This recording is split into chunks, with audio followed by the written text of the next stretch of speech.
Ladies and gentlemen, please welcome to the stage Academic Dean Iris Bonnette.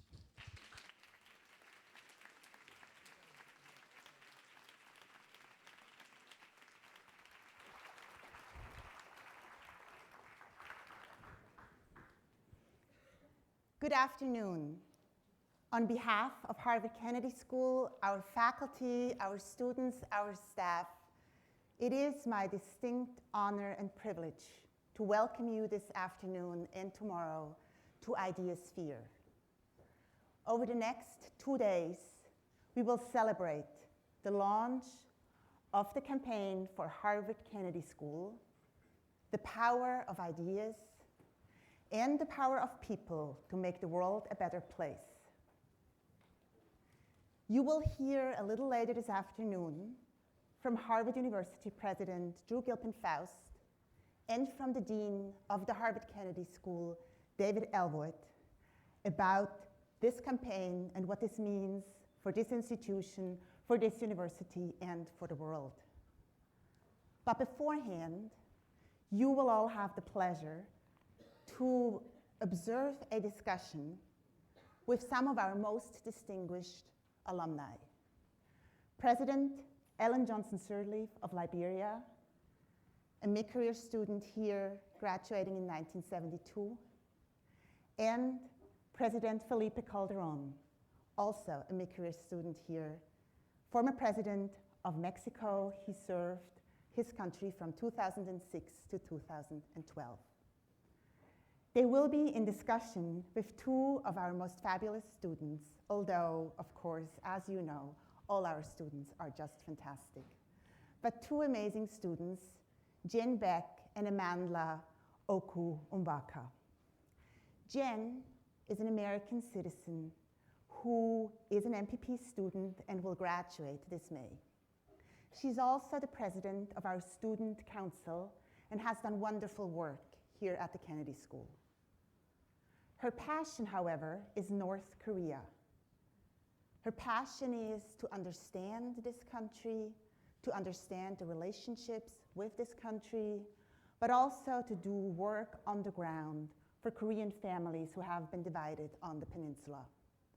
She has traveled in North Korea, written about North Korea, and made a documentary about North Korea, and her dream is to continue that work and work on US policy regarding North Korea.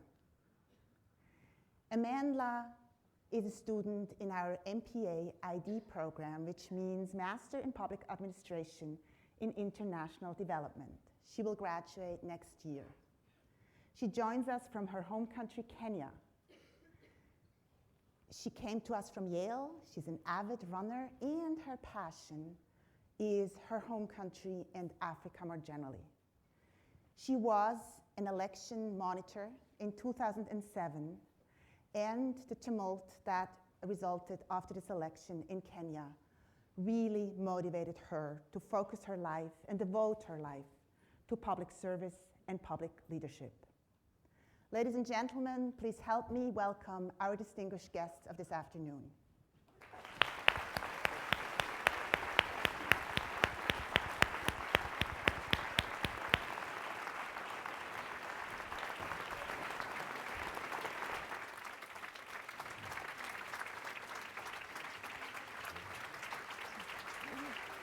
How do you do? Good to see you. How are you? What a pleasure to see you.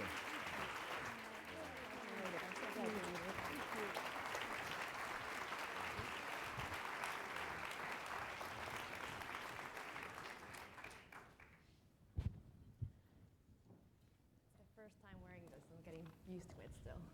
Good afternoon, everyone. It is my absolute honor to introduce to you someone who needs no introduction. President Madam Ellen Johnson-Sirleaf is with us today. She's currently serving her second term as the president of Liberia. And as the first female head of state in Africa, she has created unprecedented opportunities for women, not just in Africa, but across the world, by her leadership, her vision, as well as by her example. And so you're truly an inspiration, Madam President, and thank you for being with us today. Thank you. It is an honor and privilege to introduce President Felipe Calderón, who is currently an Angelopoulos Fellow here at the Kennedy School. I couldn't possibly do justice to all the accomplishments President Calderón had while in office, from introducing universal health care to Mexico, to actually chairing the COP16 on climate change after the Copenhagen round failed.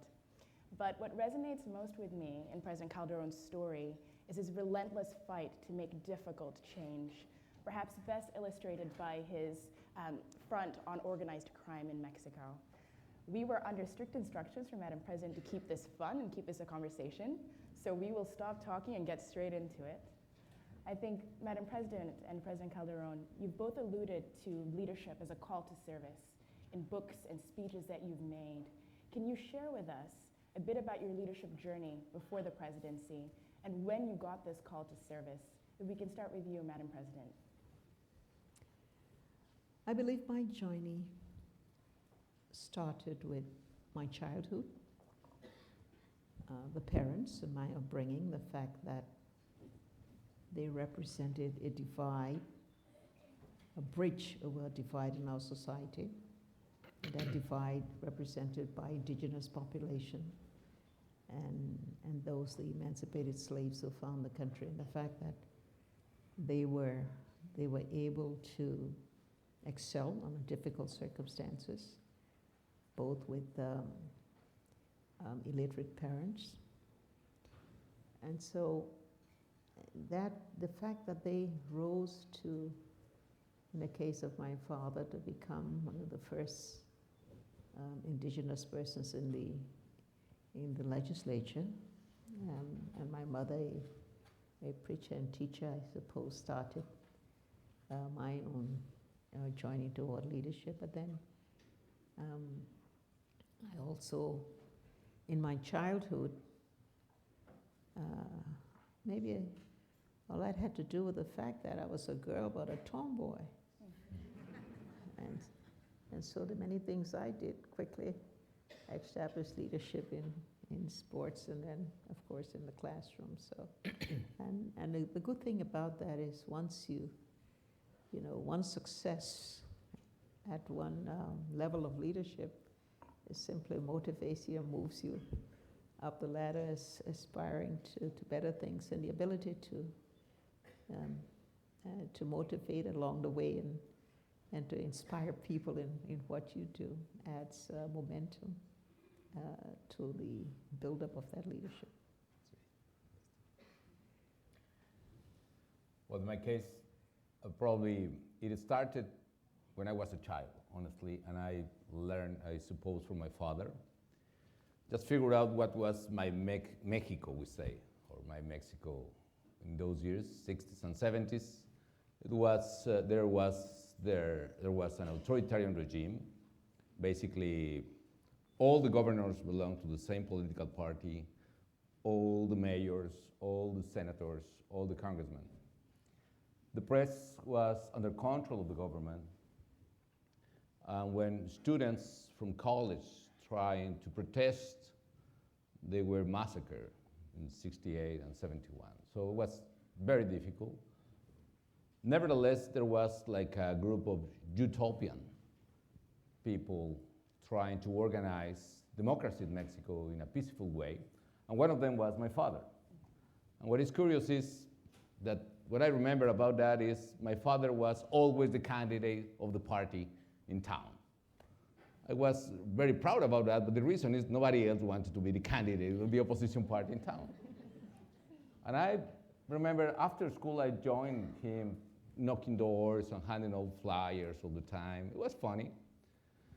Until when I was like a teenager, I went to him and say, well, that's enough for me. No campaigns anymore. Because, Father, the people don't care about us. No? And when the people care, the government steals our votes and our victories. So what is the point? And he told me, well, I understand you're angry, your anger, but the point is we are not here battling for just a victory or a position. We are doing this because it's our moral duty with the country. And if we don't do this, nobody else will do. And in this family, we understand this activity as the way in which we love our neighbors. That's the meaning for us of this expression. Forget about see any victory. And let me tell you, probably you will never see any governor coming from our party, let alone a president. But we are fulfilling our moral duty. So that was the reason, and I learned from him and later that, as Aristotle says, the aim of the life is happiness. And the real happiness is coming from doing good. And the best way to do good things is serving the others. And the best way to serve the others is through public service. And the most sublime way to service in public service is politics, especially when you do politics in an honest way and following principles. So that's the reason why I understood that doing politics is the best way to make public service, and public service is a very important way to be happy serving the others. And that's the reason I understood service as a call of duty, a moral duty. So your vision to serve others in your country has led you to the path to become president. So take us back to the day after inauguration, 2006. So you just won this campaign after an exciting race. This must have been a phenomenal day for you and your family. You were also facing a long list of issues to tackle, including fight against organized crime, security issues, economic growth, trying to push Mexico to grow its economy. So where did you start? What did your first few weeks look like? Well, the point is I had a very long transition, in my case, almost 5 months. So you have enough time to think what could be your priorities. Actually, one of the things I learned here at Kennedy School is to establish clear priorities. Because it is impossible to do everything. You have not resources to do that. So I established one in social aspect, which was exactly universal health care for people. So that implied to design a new budget, a new strategy to reinforce a quite important program, the Seguro Popular Insurance. And so that was since the first day. New budget, new perspective on that. Second, my main objective was jobs for Mexican people. We designed a set of structural reforms in the economy. Nevertheless, suddenly, the economic crisis at global level came 2 years later, and the perspective was completely different. Jeffrey Frankel, a professor here, told me those days, well, Felipe, we teach you to avoid a new crisis coming from you Latin American countries, but we never teach you to avoid a crisis coming from the United States. Sorry for that. But the problem I didn't see in that way was organized crime. And what I realized, when I took office, we realized that organized crime was advancing and taking over the control of municipalities, towns, and cities. And nobody, of course, it was a very dangerous issue to confront them and to stop them. But we decided to do that. It was the right way to do. It was costly, it was a difficult decision, it was very risky. I suffered some threats several times. And it's difficult to understand, but finally we started to rebuild the process in which the state, the legal institutions, the rule of law prevails.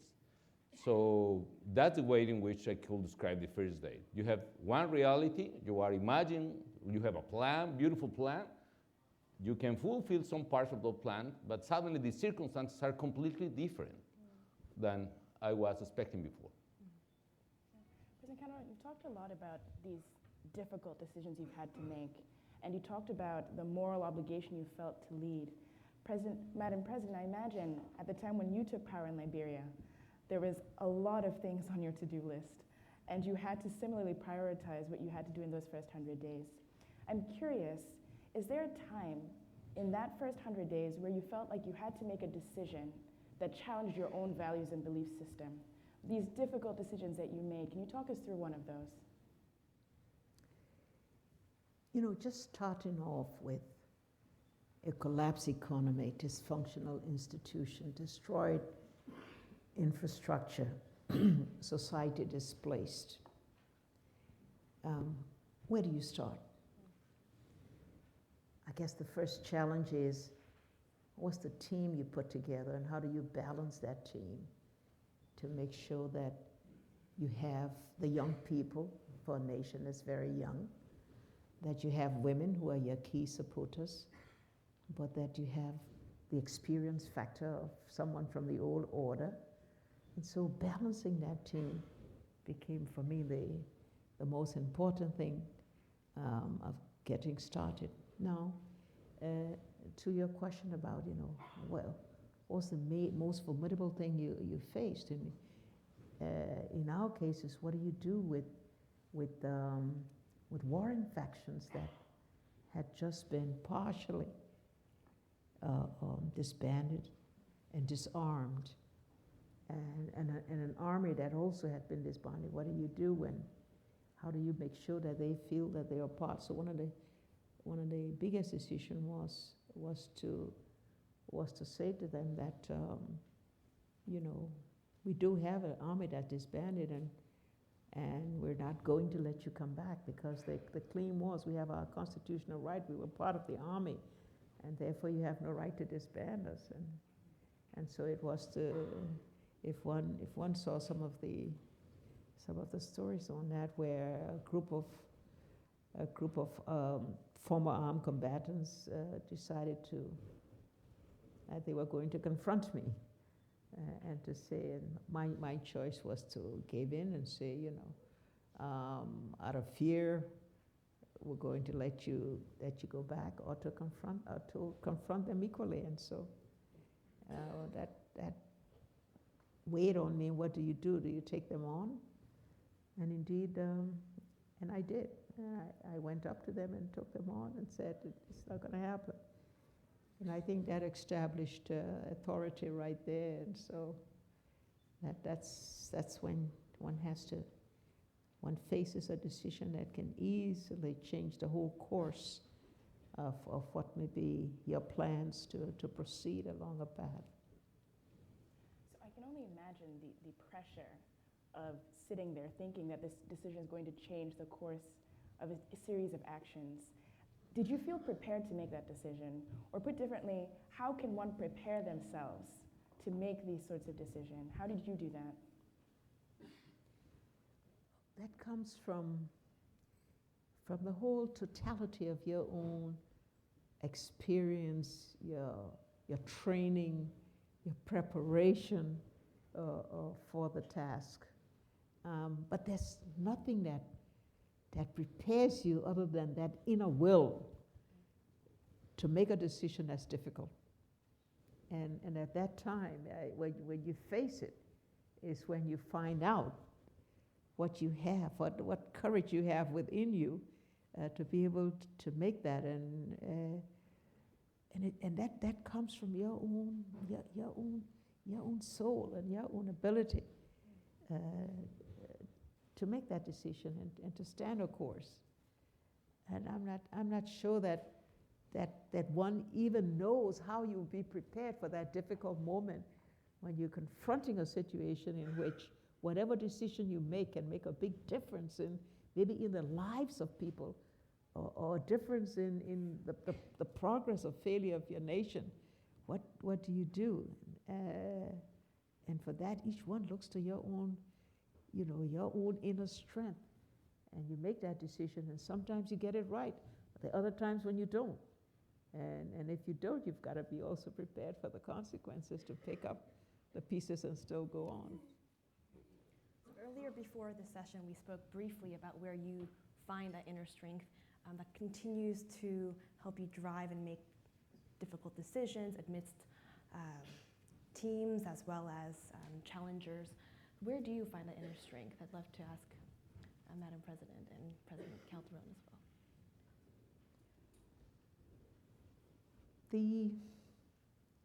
The upbringing of one,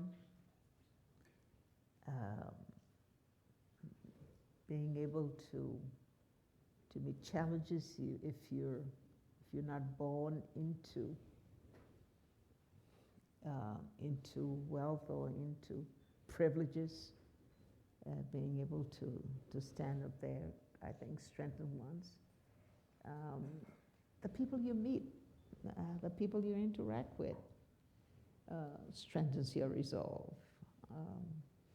The challenges you face, and for each one it's different, and depending on the path that you find yourself on and how you propel yourself and how you meet the circumstances and the evolution of your life. And so, I mean, these very halls and grounds here are part of the making and the graining of someone. Just being able to meet the challenges right here, in the yard or in the square, tells you that's all part of nurturing one and preparing them to face those difficult decisions. Well, one thing that I completely agree, but one thing I could add is that you need energy to take decisions and take actions. And probably the energy you need is coming from your honest purpose, if I can say that. So you need a motive. You need something to struggle for. Once you have a clear idea what is exactly you are fighting for, what is your ideals, what is your honest motive, that's the energy that will allow you to take decisions, to have the courage that is completely needed to take difficult decisions. Because, as Madam President says, you never take easy decisions. Once one decision arrives to your desk, it's because it's a difficult one. So there is no idea that you can decide two good things, that's better. No, it's between two. You need always to decide between two, the less of two evils. That's a problem with that. So you need principles, you need honest motive, you need courage, a lot of courage.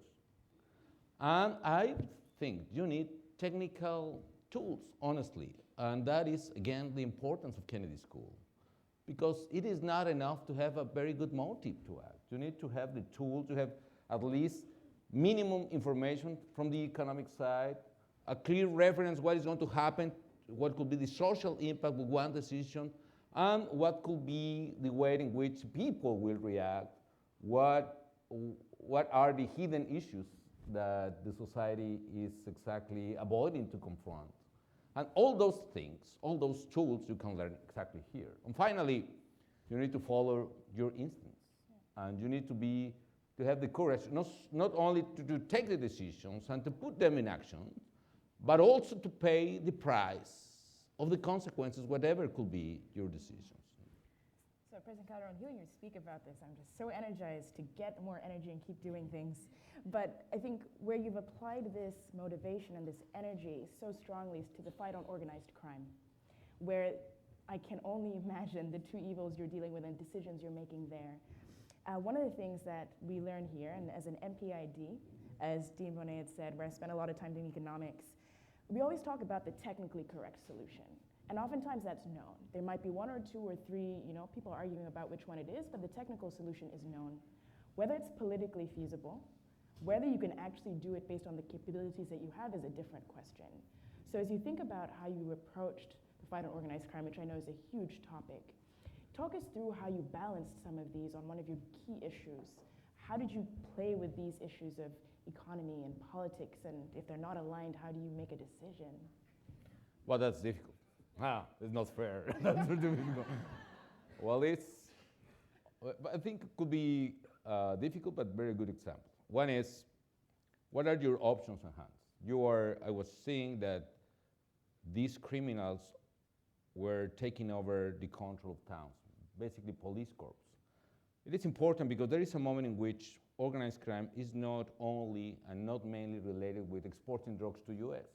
Honestly, I don't care how much drugs the American want.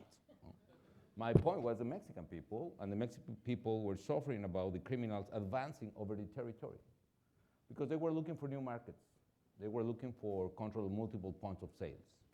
But there is a moment in which for mayors and governors, a lot of people in politics is they are just afraid.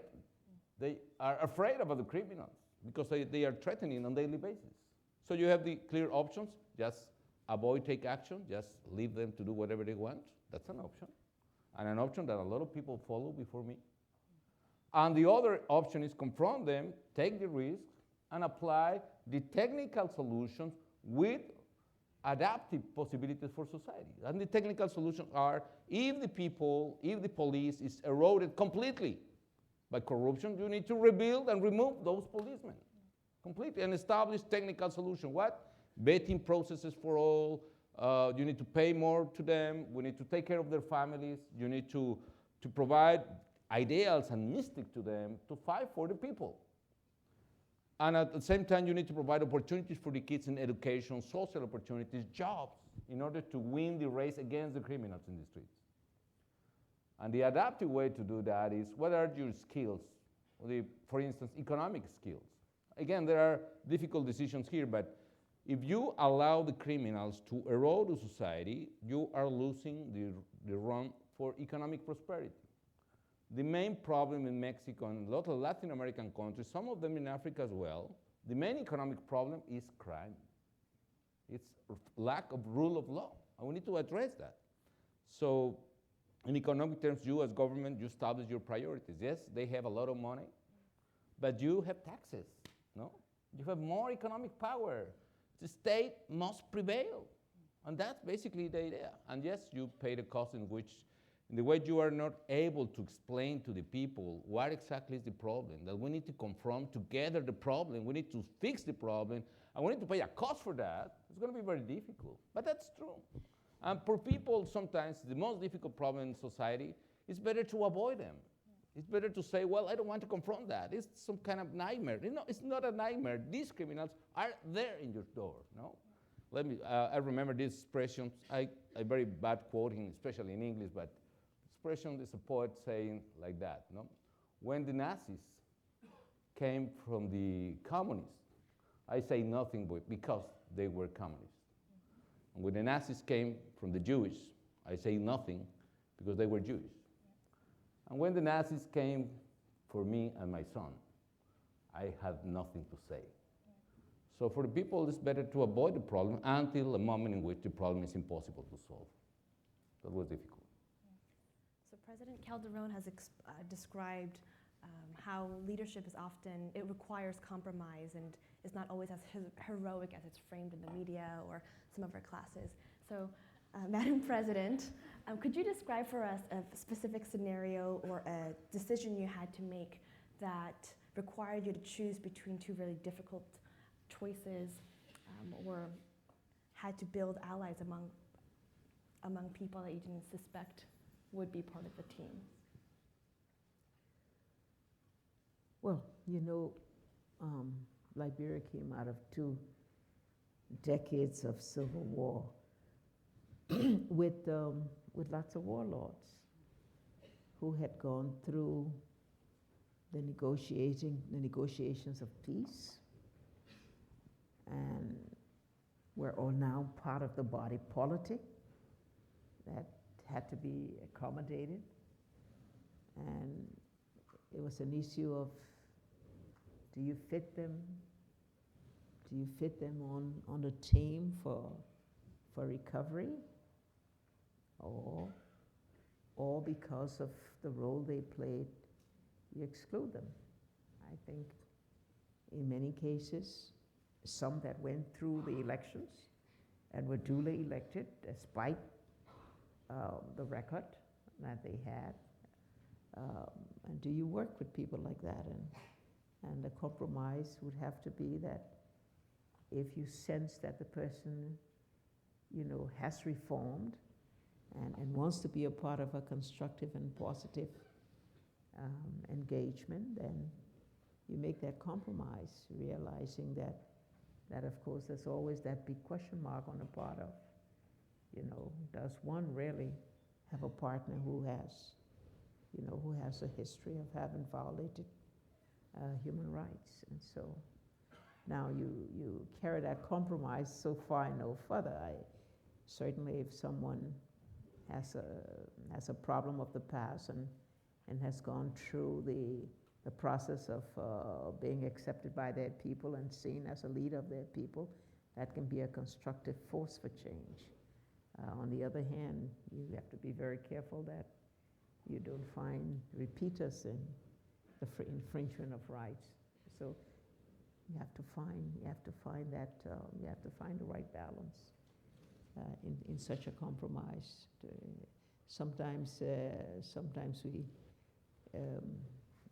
we get very, very stern in the decision when we say, well, no, this is a violator, and that violator must be punished. Yes, they ought to be punished. But there are other times when in the interest of peace, you have to show a bit more tolerance and flexibility.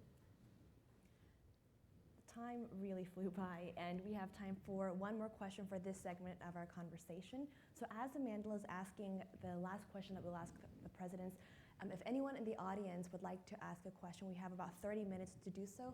Please start walking and making your way towards some of the mics that we have. There's two on the floors and two in the stairways. So please come forward if you have questions. Can't believe time's flying. But Madam President, you talked about initially building a team and putting together people who have the capabilities and vision to implement the changes that you're looking for. We've had the distinct pleasure here at the Kennedy School of working with some members of your team, like Dekonte Kinsaki. And I'm wondering, since your rise as the first female president in Africa 10 years ago, we've seen people like Joyce Banda in Malawi, we've seen Rogombe as interim president of Gabon. What do you see your role as in continuing to inspire visionary and capable female leadership, not just within Liberia and within your teams, but more broadly across Africa and the world? Well, my first role is trying to inspire those women in the informal sectors who are the real strength of our country. You're talking about the women farmers. You're talking about the women marketeers. As a matter of fact, if strength comes from anywhere, it comes from those women that sit in the sun all day, selling to be able to send their children to school. So I think, that's the first calling, is what does one do for them? How does one make them feel like there's a future in which they have as much hope as anybody else? And then after that is to set the example in leadership so that you inspire other women, you inspire young girls to be able to do that. And I always tell the story of one of our UNESCO workers who went into the rural areas. Did I tell that story to you, Dave? He said no. So, and went into one of the real remote areas, and as she approached this rural school, she saw a little girl, a little boy, fighting. And so the principal came out to admonish the girl on the basis that little girls don't fight, and so you shouldn't be fighting. And so the girl backed off, then walked up to the principal and said, "Teacher, don't forget, a woman is president."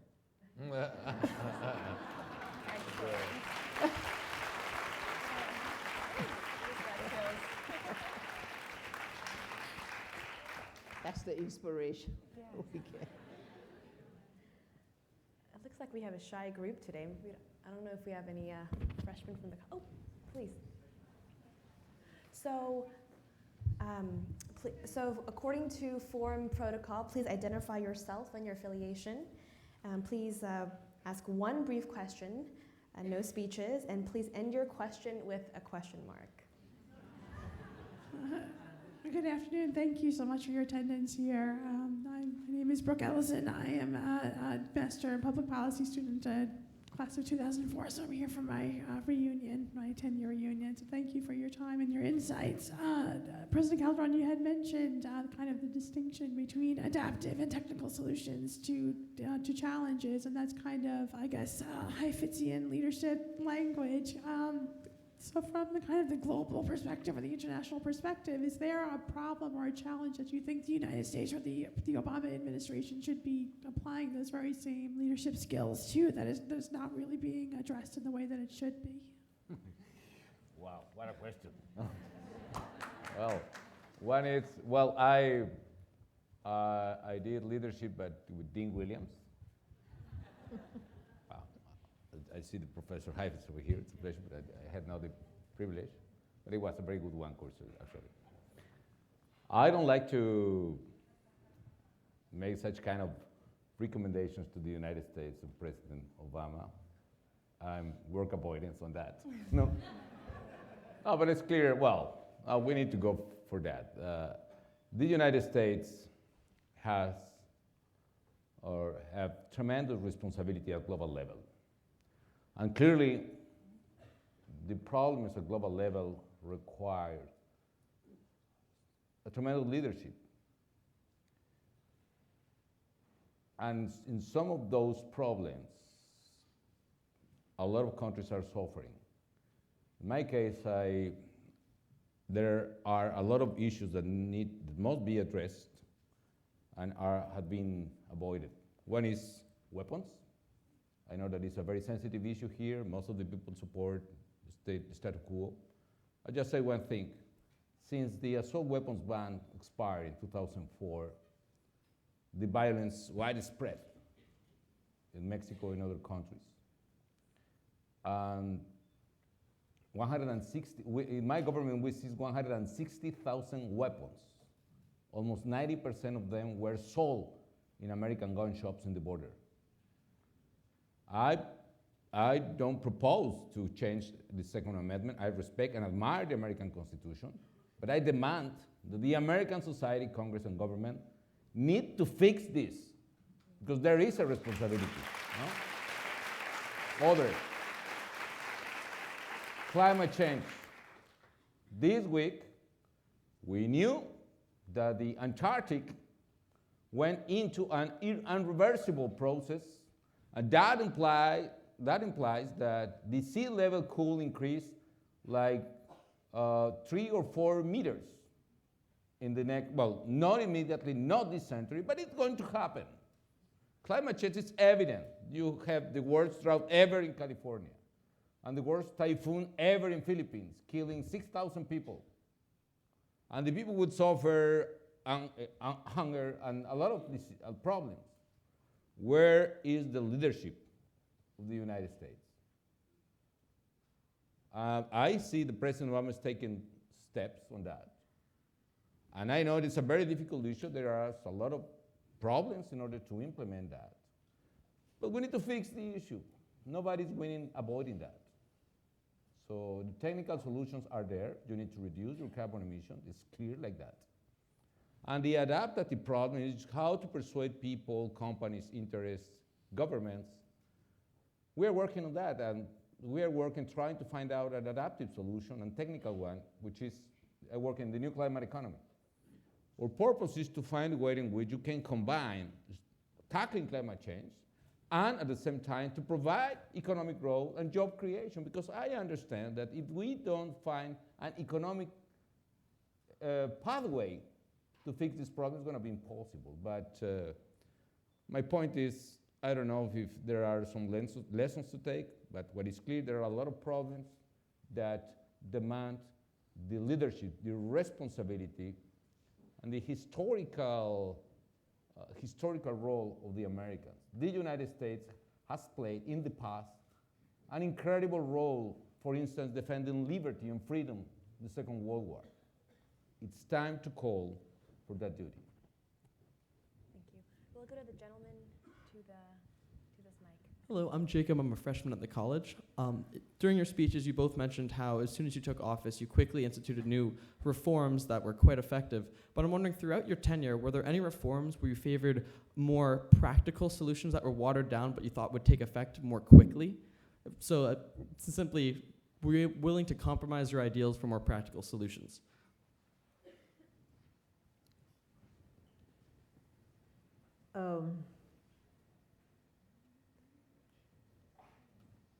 In the area of integrity,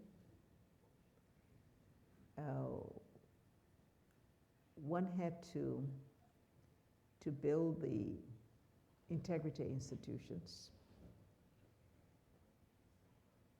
try to focus on prevention as a long run and more permanent solution to a problem. And that meant that the punishment side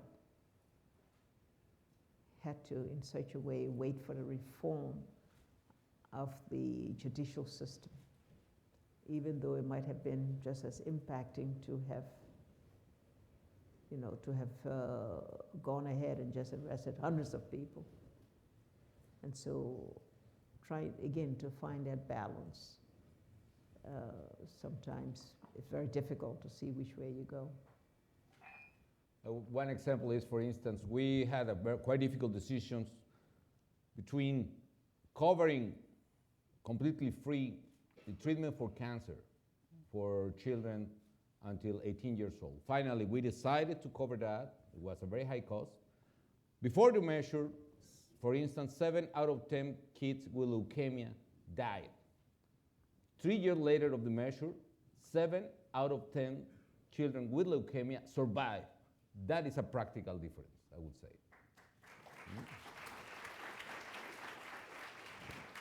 We'll go to Halima, and sorry if you could take the mic after. Hello, my name is Halima Tuhima, and I'm an MPP student here.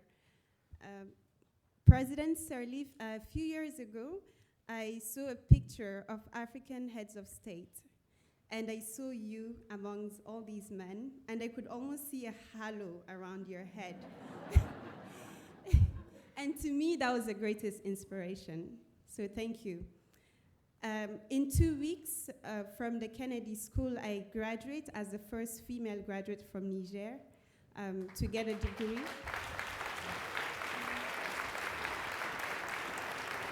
From Harvard University. And I was only able to do so because my parents trusted that I would be safe in school. And a few weeks ago in neighboring Nigeria, 276 girls were kidnapped by the extremist group Boko Haram. And as an African woman, a Hausa woman from the Sahel, my impression is that the response from the government was inadequate. If you were to be in the shoes of a president who had to deal with a similar issue, keeping in mind the fact that none of the countries in the region are immune to the situation, it's a threat to all the countries in the region, what would you do? What would you do differently?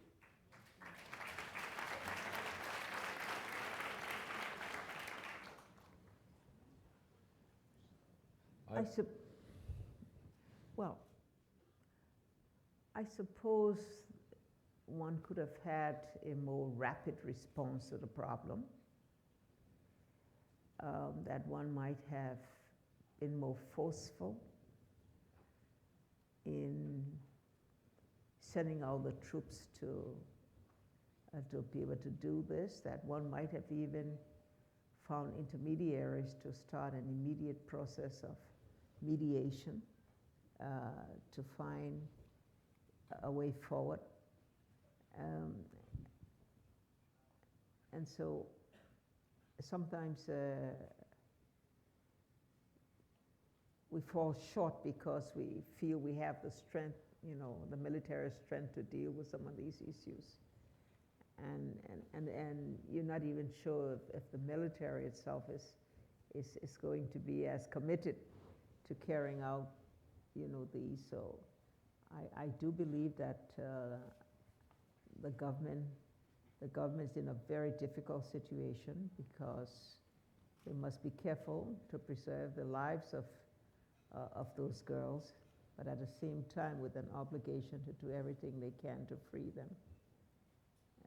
Those are some of the difficult choices one faces when you really just have to work on the basis of your instincts and your commitment. Sir, did you have a question? Thank you. President Calderon, my name is Alfonso Ayala. I am a mid-career MPA. I graduated some years ago. I don't.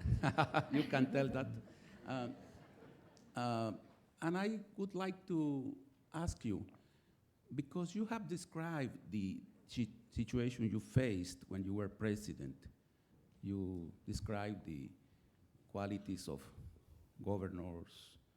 You said mayors, judges, federal police, etc. And because of the relationship between that condition and that situation and the electoral system that produces those elected officials and non-elected but appointed officials, what are the main challenges that you see for the electoral or elections administration and the elections tribunals? Well, that's a real challenge for the future or the present, probably in several of our nations. Tom Schelling, a quite important professor here at Kennedy some time ago, researched a lot of organized crime, and he defined that the real business of organized crime is extortion. I mean, extracting the rents of the society. He refers to the illegal rents of the society, talking about Boston in the 60s, so Boston City in the 60s. Prostitutions, gambling, all of them had protection rackets, and the key issue for organized crime is to extract the rents. In all countries in which the law enforcement institutions are so weak, they are able to extract the rents not only of the illegal sector of the economy, because they have no legal protection. That's the reason why they can extract the rents of the illegal side. They are able to take over the police corps or the attorney general offices or even mayor's offices or higher responsibilities. And you point the problem exactly like that. In order to cover their operation, they are able to take politics and politicians. And that's the problem in which you find that the criminals are operating under the coverage of the politics. So we need to avoid quickly this situation, because one day, sooner or later, the whole state will be in the hands of the criminals. So the good news in Mexico is Mexico is battling and advancing and rebuilding its law enforcement institutions, and organized crime is decreasing in power. But there are a lot of nations in the region, Central America and the Caribbean Sea, some nations in Africa, clearly the case of Somalia, in which the criminals are taking over the institutions. So there will be no hope for the people. So the problem is big, and the first instinct of any people in office is, I don't want to get in troubles, because these guys are going to threaten my family and myself. I prefer to pass on that. But the problem is, if somebody in office pass or even receive bribes from the criminals, you are delivering the full state in the hands of them. Let's go back to this mic here. Hello, my name is Nicholas Anastashvili. I'm a graduating Master of Public Policy student here. My question is related to the relationship between vulnerability and leadership, and I wanted to hear your thoughts about specifically whether you think leaders need to show their vulnerability, and perhaps you could give some examples of cases when you yourself have exposed your vulnerabilities and how that worked out. Thank you. We're always vulnerable as leaders. There's no skipping that.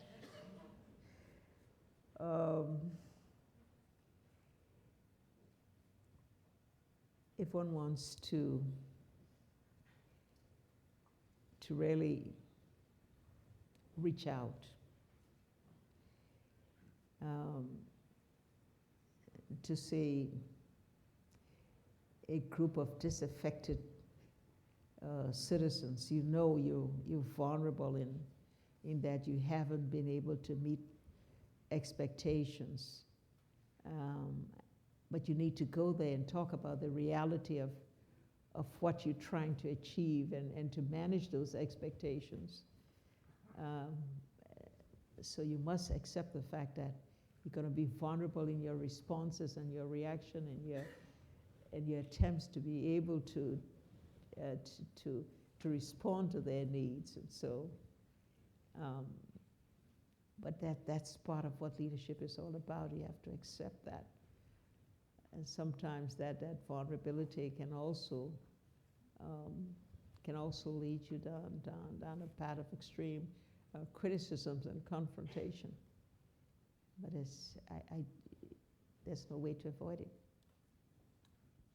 Well, in my case, I used to define myself like an old man say, I'm standard sinner, if I can say that. Just like that. Human with a lot of defects with defects, or no? Virtues and defects like any other one. And I don't pretend to be perfect, because I'm not, that's clear, and people are not stupid. So I try to be honest with myself. I try to be coherent and congruent. And the most important thing is try to dominate your own instincts and passions, defects, exactly. You know? Since I was a child, when I started in politics, my first campaign was when I was 22 years old. Everybody knows everything about me. And being a kid, or almost at that time, for instance, everybody say my temperament, it's really bad, no? It's very impulsive and aggressive even.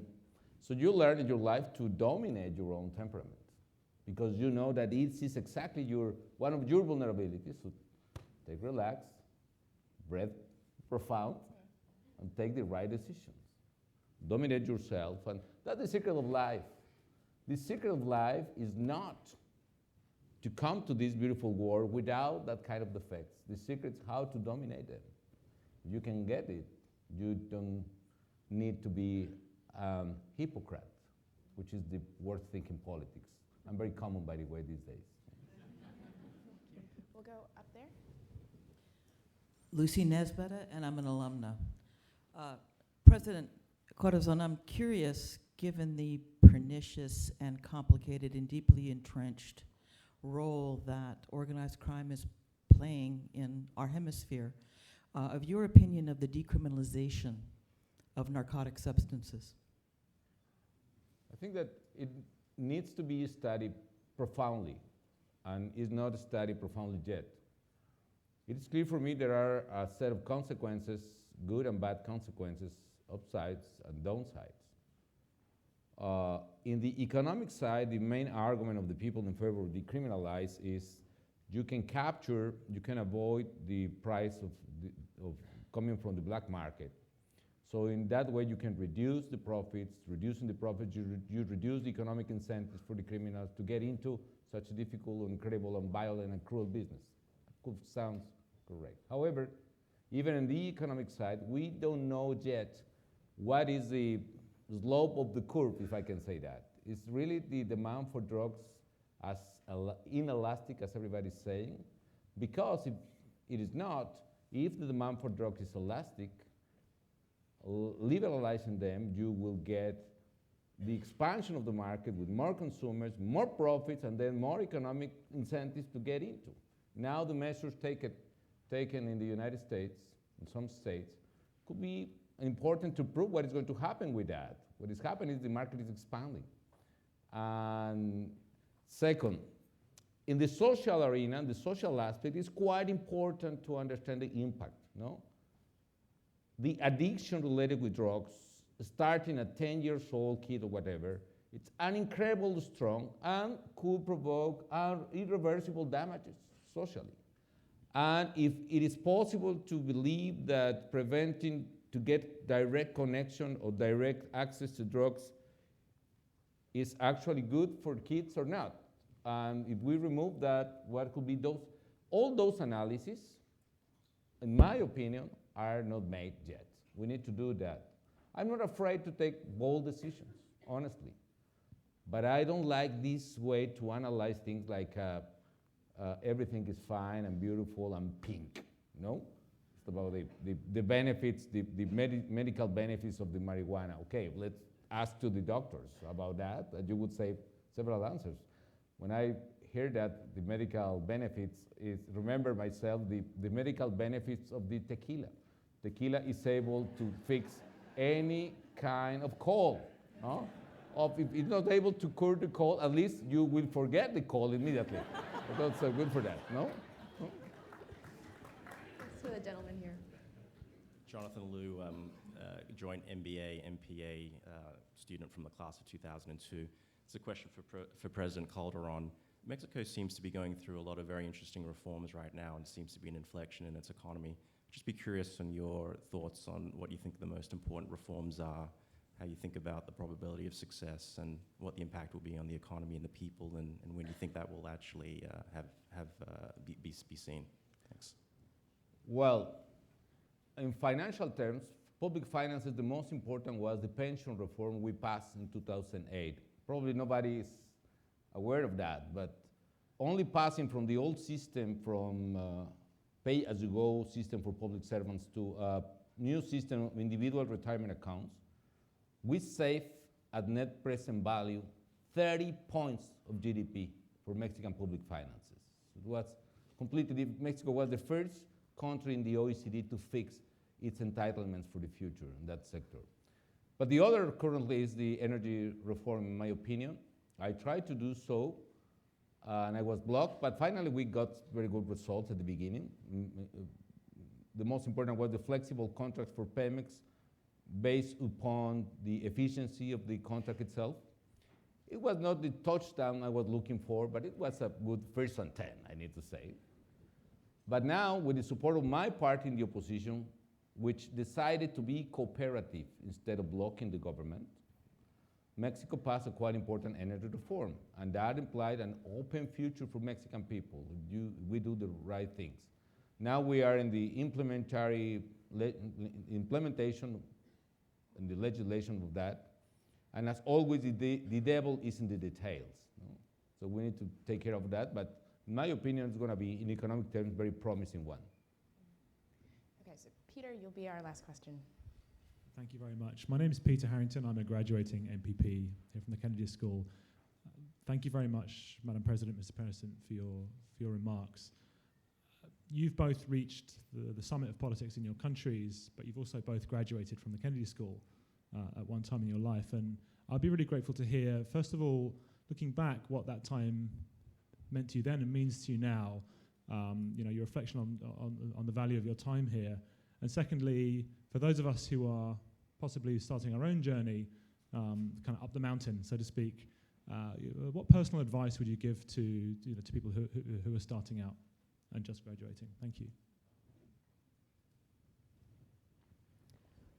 I think the opportunity of being in this environment of preparing one for public service enables you to chart a course, determine what you want to pursue in life, be prepared to stay that course, accept that there'll be obstacles, there'll be difficulties, but the strength from what you get from here and from the totality of all your own experiences and preparedness should keep you focused on what you want.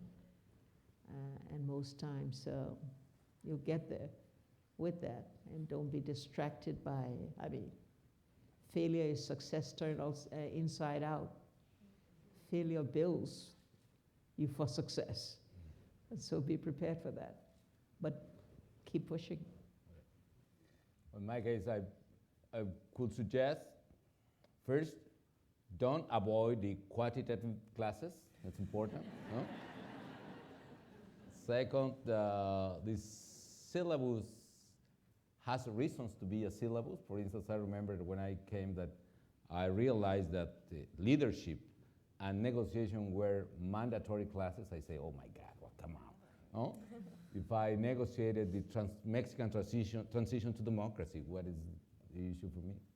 However, when I took classes with Bonnette, by the way, I learned how much I have left in the table, and how much I could gain even more with the right lessons and the right tools.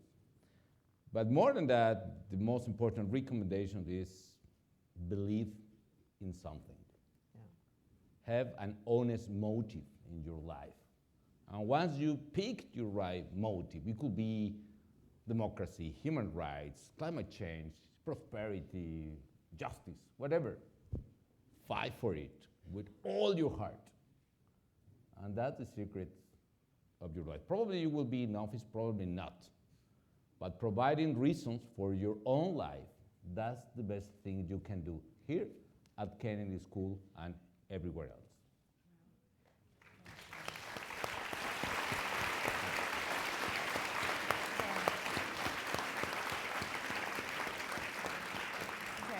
What a wonderful way to end. We're just going to ask the audience members to stay seated. As we say in Kenya, asante sana, Madam President and President Calderon, for sharing your time with us.